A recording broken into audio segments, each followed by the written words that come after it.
ஸ்ரீ குருப்பியோ நமக. ஏன் நம்ம சந்திரனை அர்ச்சனை பண்ணுறோம்?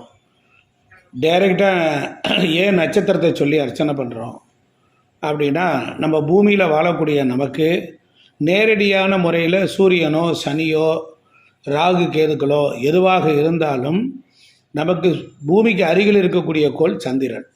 அந்த சந்திரன் குளிர்ச்சியாக இருக்கிறார். வரக்கூடிய பிளானட்ஸில் வரக்கூடிய எனர்ஜியெல்லாம் ஸ்டெப் டவுன் பண்ணி தான் கொடுக்குறார். நமக்கு சந்திரன் மூலமாகத்தான் எல்லா வசதிகளும் கிடைக்குது. அதனால் நம்ம பிறந்த நட்சத்திரம் ராசி அதைத்தான் சொல்கிறோம். அந்த நட்சத்திரங்கள் பார்த்தீங்கன்னா ஒவ்வொன்றும் அதுக்குள்ளார நவகிரகங்கள் இருக்குது. அது 12 ராசிகள் அதுக்குள்ளரே இருக்குது. ஸோ அதனால் ஒரு நட்சத்திரத்தை சொல்லுகின்ற பொழுது, பிறந்த நட்சத்திரத்தை சொல்லுகிற பொழுது சுவாமியுடைய பெயர் ராசி நட்சத்திரங்களை சொல்லி அர்ச்சனை பண்ணும் பொழுது நாம் எந்த லேண்ட்ஸ்கேப்பில் இருக்கிறோம். இப்போ உதாரணத்திற்கு பாருங்கள், இப்போ ஒரு கோயிலில் சங்கல்ப மந்திரம் மபோ பாத்த சவஸ்த துரித க்ஷயத்வாரா ஸ்ரீ பார்வதி பரமேஸ்வர பிரீத்யர்த்தம் சுபே சோபனே முகூர்த்தே அத்ய பிரம்மணகா துதீய பரார்த்தே ஸ்வேத வராக கல்பே வைவஸ்வத மன்வந்திரே அஷ்டாவிகம் சதிதமே கலியுகே பிரதமே பாத்தே ஜம்பூத்வீபே பாரத வருஷே பரதகண்டே மேரோஹோ தட்சிணே பார்ஸ்வே சகாப்தே அஸ்மின்னே வர்த்தமானே வேவகாரிகானாம் பிரபாவாதீனாம் சஷ்டி சம்பத்சரானாமத்திய பராபவ நாம சம்பத்சரே. இதுக்கு முன்னால் என்னன்னு சொன்னான்னா, எத்தனாவது கர்ப்பம் எத்தனாவது மன்வந்தரம் மேருமலைக்கு தெற்கே இருக்கிறோம் என்கிற புவியியர் சார்ந்த குறியீடு, அதாவது ஜியூமன்சல் ரூல், பூலோக விதியை நாம் சொல்லுகின்றோம். எத்தனாவது பாரத வருஷே பரதகண்டே மேரோகோ தட்சிணே, மேரு மலைக்கு தட்சிணேன்னா தெற்கு, மேரோகோ தட்சிணே பார்ஸ்வே சகாப்தே அஸ்மின்னே வர்த்தமானேன்னு இப்படி சான்ஸ்கிரிட்டில் சொல்கிறோம். இது சொல்லும் பொழுது இது என்னாகும் அப்படின்னு கேட்டிங்கன்னா, நான் இந்த இடத்துல இருக்கேன், இந்த சேத்திரத்தில் இருக்கிறேன், பாரதத்தில் இப்படி இருக்கேன். இது அமெரிக்கா போனால் மாறும், ஆப்பிரிக்கா போனால் மாறும். அப்போ ஆசியா கண்டத்துக்குள்ளார இருக்கிற இடத்துல ஒவ்வொரு சில இடங்களில் நாம் குறிப்பீடை வச்சுட்டு தர்ப்பையில் மோதிரத்தை போட்டு தர்ப்பை ஆசனத்தை போடும் பொழுது, தர்ப்பை என்பது கீழே அமிர்த தாரை, அந்த அமிர்தத்தை கீழே இருந்து மேலோகத்துக்கு அனுப்பி வைக்கும். அப்படி நம்மளே ஃபில்ட்ரு பண்ணுது. அப்போ இன்ஃப்ராஸ்ட்ரக்சராக நாம் இதை உருவாக்கி வச்சுட்டு நம்மளுடைய உதாரணத்திற்கு இப்போ உங்கள் நட்சத்திரம் என்னங்க? மிருகசீர்ஷ நட்சத்திரே ரிஷபமா மிதுனமா? மிதுனராசு ஜாதகாய கிருஷ்ணவேணி நாம்னியாகம் ஆபயோக சக குடும்ப யோக சேமஸ்தேரியன்னு சொல்கிறோம். அப்போ கீழிருந்து மேல் நோக்கி அந்த மந்திரங்கள் மேல் நோக்கி போகும். சங்கல்பம் பண்ணும்போது இடது கை மேலே வலது கையை மூடி வலது தொடையில் வச்சிருக்கும் பொழுது அந்த சக்தியானது கீழிருந்து மேல் நோக்கி போகும். மேலே போய் அங்கே பிரம்மா என்கிற சிசிடிவி கேமரா தான் இந்த தர்ப்பை புல், அவர் அங்கே வச்சு பார்க்குறார். அப்போ அங்கே போய் பதிவாகுது. பதிவாகும் பொழுது இன்னாருக்கு இன்ன இடத்துல இந்த ஊரில் இப்படிப்பட்ட லேண்ட்ஸ்கேப்பில் இன்ன நலம் குறித்து இவர் இந்த ராசி நட்சத்திரத்தில் பிறந்த இவருக்கு இன்ன நாமத்தை உடையவருக்கு தேக சௌக்கியத்திற்கும் கல்விக்கும் தொழிலுக்கும் உத்தியோகத்திற்கும் வியாபாரத்திற்கும் நலம் பெறும் பொருட்டு இந்த குறிக்கோள் பகிர்கிறேன். சங்கல்பம் என்றால் குறிக்கோள் பகிர்கின்றேன் அப்படின்னு அர்த்தம். இது தனிப்பட்ட முறையில். கோவிலில் பொறுத்தளவில் ஆகாயத்தில் இருக்கக்கூடிய சக்தியை பூமிக்கு கொண்டு இணைச்சிருக்காங்க. ஆகாயத்தில் தான் ஆன்மீக உலகம் இருக்குது. 7 உலகம் தரையில் இருந்து மேலே 7 உலகம் இருக்குது. பூர்லோகம், புபலோகம், சுபலோகம், தபலோகம், மகாலோக, சத்தியலோகன்னு 7 லோகம் மேலே இருக்கிறது. அப்போ இறைவன் இருக்கிற இடம் ஆகாயத்தில் இருக்கிறார். ஆகாயத்தில் இருக்கிற இறைவனை மண்ணுக்கு கொண்டுட்டு வைக்கக்கூடிய ஒரு இன்ஃப்ராஸ்ட்ரக்சர் தான் டெம்பிள் சயின்ஸ். அது சித்தர்கள் அந்த சக்தி எங்கே வருதுன்னு கண்டுபிடிச்சு அந்த இடத்துல கோவிலை கட்டி அதுக்குரிய வழிமுறைகளை செஞ்சு குழி கணக்கு ஆயாதி பொருத்தங்கள்லாம் பார்த்து அந்த கோபுர விமான கலசத்தை உருவாக்கி ஆகாயத்தில் இருக்கிற சக்தியை பூமிக்கு கொண்டுட்டு ஈர்த்து வைக்கக்கூடிய ஒரு ஆற்றலை சித்தர்கள் கண்டுபிடிச்சிருக்காங்க. அவங்க தான் சயின்டிஸ்ட். அப்போ என்னென்ன பொருள்கள் போட்டால் வேலை செய்யும் அப்படிங்கிறத கண்டுபிடிச்சி இன்ன அளவுகள். இப்போ கோவில் சாதாரண வீடு பாருங்கள், கோயில்கள் பாருங்கள், வளைவழிவாக நெளிவு சுழிவாக இருக்கும்.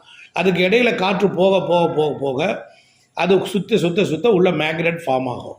அப்போ வெளியிலே காற்றும் வெளிச்சமும் அது சுழலுகின்ற பொழுது உள்ளுக்குள்ளர டைனமோ மாதிரியான ஒரு மின்சக்தியை உற்பத்தி பண்ணுற மாதிரியான நிலையில் வச்சு, அதற்கப்புறம் பாருங்கள் டூப் மேல் நோக்கிய முக்கோணமாக வைத்து, அது Egyptian wonder pyramids make with Indian style அப்படின்னு சொல்லுவாங்க. பிரமிடு மாதிரி 4 சாய் கோபுர மேலே வச்சு ஆகாயத்தை நோக்கி அந்த சக்தியை இழுக்கிற மாதிரி பத்மத்தை போட்டு, அதில் அந்த கோபுர விமான கலசத்தை வச்சு இடிமின்னல் தாக்குவதற்கு அதை தாங்கிறதுக்கு கருங்காலியும் வரகு தானியத்தையும் போட்டு வைத்திருக்கும் பொழுது, அப்போ 4 காலம் யாக வேள்வி செய்து வேத மந்திரங்களால் சொல்லி தர்ப்பையின் உதவியோடு நெருப்பின் தன்மையோடு ஆகாயத்தில் இருக்கிற இறைவனை பூமிக்கு ஆகாயத்திலிருந்து காற்றுக்கு அழைத்து காற்றிலிருந்து நெருப்புக்குள் கொண்டு வந்து நெருப்பிலிருந்து நிலத்தில் இருக்கிற நீர் குடத்தில் வைத்து அப்படி அழைச்சி கொண்டு போய் அப்புறம் ஒரு சிலை வடிவத்தில் கீழே எந்திர சக்தியை வைத்து அந்த சக்தியை ஆகாயத்திலிருந்து கோபுர விமான கலசங்கள் வழியாக ஈர்க்கும் அடிப்படை வேலையே தான் ஒரு இன்ஸ்டாலேஷனை தான் கும்பாபிஷேகம் செய்யுது. அப்போ ஒரு முறை அந்த இணைப்பை இணைத்து விட்டால் தொடர்ந்து அந்த சக்தி ஆகாயத்திலிருந்து ஒரு மைல் அளவுக்கு நீர்த்தாரை ஓட்டமாக வந்துக்கிட்டே இருக்கும். அதுக்கு பேர் காஸ்மிக் ரேஸ்ன்னு பெயர். அந்த சக்தி இருட்டுக்குள் தங்கி இருக்கும். அதனால தான் நம்ம கோயில் கலச கருவறைக்குள்ளே ஜன்னல்கள்லாம் வைக்க மாட்டாங்க. அது இருட்டில் தங்கும் பொழுது அது வெளிச்சத்தை ஏற்றும் போது அதன் வழியாக வரக்கூடிய காஸ்மிக் ரேஸ் நம்மளுடைய உடம்பில் வந்து பிராண சக்தியாக கன்வெர்ட் ஆகி உடலுக்குள் சக்தியை கொடுத்து உடலை நம்ம மனதை சாந்தப்படுத்துது. சாத்வீக அலைகளை அது தருகிறது. இதை வந்து இப்போ வந்து நாம் வந்து குழப்பமான நிலையிலே இருக்கிறோம், மன சஞ்சலத்தில் இருக்கிறோம். காரணம் பிளானட்ஸினுடைய பொசிஷன், நமக்கு இருக்கக்கூடிய நல்லது கெட்டது, அலக்கழிப்பு, ஆக்சிலேஷன் மைண்டு, வேவரிங் மைண்டு, இந்த மாதிரி குழப்பமான நிலைகளில் நாம் இருக்கும் பொழுது அப்போ என்ன ஆகுது அப்படின்னா ஒரு முடிவெடுக்க முடியாமல் திணறோம். வீடுகளில் வாஸ்து குறைபாடுகள், பிராணனை உற்பத்தி பண்ணுற இன்ஃப்ராஸ்ட்ரக்சரில் டிஃபெக்ட் வரும்போது வீடு வாஸ்து ஆஸ்பெக்ட் ரூலுக்குள்ளே வரலேன்னு சொல்கிறோம். அப்போ மனிதன் பாதிக்கப்படுகிறான், கிரகங்களினாலும் பாதிக்கப்படுகிறான். அவன் டெம்பிளுக்குள்ளே வரும்பொழுது 7 நிலை பிரகாரத்திற்குள் மெல்ல மெல்ல மெல்ல ஊடுருவி வந்து கருவறைக்கு முன்னால் நின்றான் என்றால் அவனுக்குள் ஒரு செயற்கை தவம் கிடைக்கிறது. அப்போ அவன் எண்ணமற்ற நிலைக்கு வருகிறான். அப்போ அவனுடைய மைண்டு உடம்பில் இருக்கிற எல்லா ஃபோக்கஸும் அவனுக்கு கர்ப்ப கிரகத்தில் இருட்டில் இருக்கிற தெய்வத்தை உத்து பார்க்குது. அப்போ ஐம்பூதம் தன்னை அடக்கும் உபாயம் என்று ஔவையார் விநாயகர் அகவலை சொன்ன போல, ஐம்புலன் தன்னை அடக்கும் உபாயம் இன்புறு கருணை இனிதெனக் கருளி புரி அப்படின்னு சொல்கிற போது அப்போ நம்ம ஒரு செயற்கை தவம் கிடைக்கப்பெற்று நம்முடைய கான்சன்ட்ரேஷன் கோஸ் டு மெடிடேஷனாக மாறி அந்த கோவிலுக்குள் இருக்கும் பொழுது அந்த காஸ்மிக் ரேஸை நாம் உடலாலும் பிரசாதத்தாலும் நீராலும் தீர்த்தத்தாலும் பூவாலும் அந்த இடத்துல நாம் சுழலுகின்ற பொழுது உடம்பில் உள்ள போசாக்கு பிராணசக்தி குறைவாக இருந்தால் நம் உடம்பில் உள்ள கோயில் பிரகாரத்தை சுத்தம் போது 360 டிகிரி நமக்கு சக்தி, உடலில் சக்தி மையங்கள் சக்தியை ஏற்றுக்கொள்கின்றன. எப்படி ஒரு செல்ஃபோனுக்கு பேட்டரி சார்ஜ் போடுறோம், ஒரு காருக்கு பேட்டரி சார்ஜ் போடுறதுக்கு பெட்ரோல் பங்கில் எப்படி எலக்ட்ரிக்கல் போடுறோம், ஃபியூல் போடுறோம், நிரப்புறோம், அது மாதிரி நமக்கு வந்து ஒரு எனர்ஜி சென்டர் அப்படிங்கிறது தான் டெம்பிள். கோவில் என்பது என்னென்னா எனர்ஜி பேங்க். இப்போ நமக்கு பணம் இல்லைன்னா பேங்கில் போய் அக்கௌண்ட்டில் வச்சு தான் எடுத்துக்கிறோம். ஆனால் இது இலவச வங்கி. அப்போது ஒவ்வொரு மனிதனும் பாடல் பெற்ற ஸ்தலங்களில் முறையாக ஆகம முறைப்படி கட்டப்பட்ட கோவிலுக்குள் தினமும் ஒரு அரை மணி நேரம் உள்ளே போயிட்டு வந்தான் என்றால் அவன் உடம்பானது புத்துணர்ச்சியை அடைகிறது. இந்த நிலையில் இறைவனோடு நாம் இணைந்து ஸ்பெஷலாக நாம் அவர்கிட்ட ஒரு அப்ளிகேஷன் வைக்கிறோம், நாம் ஒரு குழப்பத்தில் இருக்கிறோம். அப்போ இறைவனுடைய பேரொருள் ஆகாயத்திலிருந்து வருகிறது. நம்முடைய குறிக்கோள்களை அங்கு சொல்லுகின்ற பொழுது ஆகாயத்தில் 108 மூலகங்கள் மேலே இருக்கிறது. 108 பெட்டி, அஞ்சரை பெட்டி மாதிரி. அப்போ நமக்கு வேண்டிய விரும்பிய ஒன்றை அது கொண்டு போய் சேர்க்கிறது. இன்னார் தெருவில் இன்னார் மகனுக்கு இன்னார் நட்சத்திரத்தில் பிறந்த இவருக்கு இவருடைய விருப்பம் என்கிற சந்திரன் என்கிற மனத்தின் வாயிலாக சென்று ஆகாயத்தில் இருக்கிறதோட தொடர்பு கொண்டு அது நம்மை நோக்கி வருவதற்கு கோவில்கள் பெரும்பாலும் மனிதனுக்கு ஒரு பெரும் உதவியாக, ஹெல்பிங் சென்டராக, எனர்ஜி பூஸ்டராக இருக்கிறது என்பதை எத்தனை பேருக்கு தெரியும்? இது பேர் தான் டெம்பிள் சயின்ஸ்னு பேர். அப்போ நாம் நட்சத்திரங்கள் சொல்லி பண்ணும் பொழுது நம்மளுடைய இருப்பிடத்தை நோக்கி அந்த சக்தி வர ஆரம்பித்து விடும். நீங்கள் ஆண்டவன் முன்னால் நின்று வழிபடுவது என்பது ஆன்மீகம். அதற்கு பின்னால் நம்மளுடைய ஜிபிஆர்எஸ்ஸை அது ஸ்கேன் பண்ணிடும்.